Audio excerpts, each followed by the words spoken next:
Saudara, Badan Pembinaan Bidang Ideologi Pancasila (BPIP) kembali menggelar fokus group discussion mengenai kerapuhannya etika penyelenggara negara.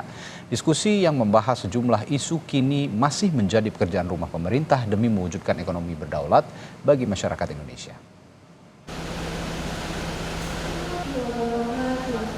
Bertempat di salah satu aula kampus Muhammadiyah Kupang, Nusa Tenggara Timur, Badan Pembinaan Bidang Ideologi Pancasila atau BPIP kembali menggelar fokus group discussion bersama para pakar, tokoh, juga ratusan mahasiswa. Diskusi yang digelar ini dibagi menjadi 2 sesi dengan tema yang berbeda, yakni membahas problematika kemiskinan, juga kedaulatan ekonomi yang kini masih menjadi pekerjaan rumah pemerintah untuk menyelesaikannya demi kesejahteraan rakyat Indonesia.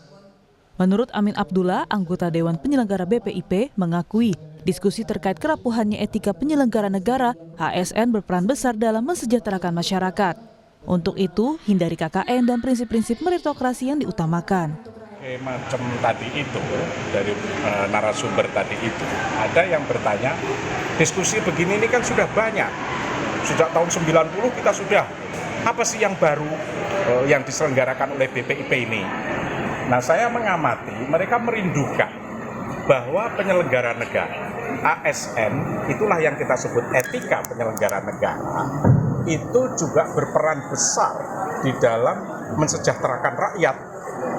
Nah, untuk itu hindarilah KKN, hindarilah korupsi, kolusi, nepotisme, prinsip-prinsip meritokrasi itu yang harus diangkat gitu. Sementara Esther Yusuf mengakui kenapa ada kemiskinan ini terdapat pengelolaan yang keliru karena tidak kontekstual untuk kepentingan bangsa, jadi kepentingan oligarki atau penguasa yang mendapatkan porsi. Hal-hal menjadi dasar bagaimana menghapuskan kemiskinan itu tidak menjadi prioritas ya.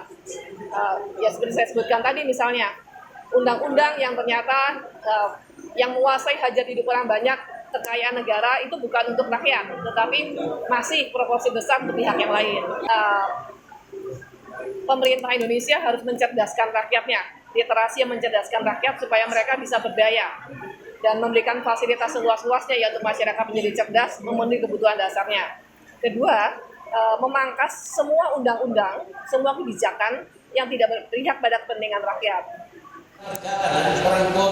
Sementara itu, Totok Suryaning Tias menjadi narasumber dalam acara ini mengatakan, diskusi ini jadi kesadaran baru bagi kita bahwa kedaulatan ekonomi yang dicita-citakan masih belum kita dapatkan dan kedaulatan ekonomi juga harus menyeluruh dan banyak catatan yang diungkapkan. Kedaulatan ekonomi itu memang menyeluruh.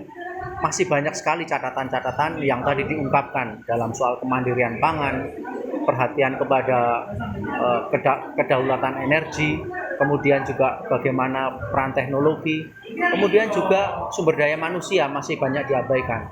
Persoalan TKI, tenaga kerja yang banyak terkena PHK dan seterusnya. Itu semua punya korelasi menunjang pada kedaulatan ekonomi. Ide maupun gagasan serta persoalan dari diskusi bersama ini akan disampaikan kepada Presiden terpilih demi mengatasi kemiskinan serta berdaulat ekonomi yang saat ini masih menjadi pekerjaan rumah pemerintah. Tim Liputan, Kompas TV Kupang, Nusa Tenggara Timur.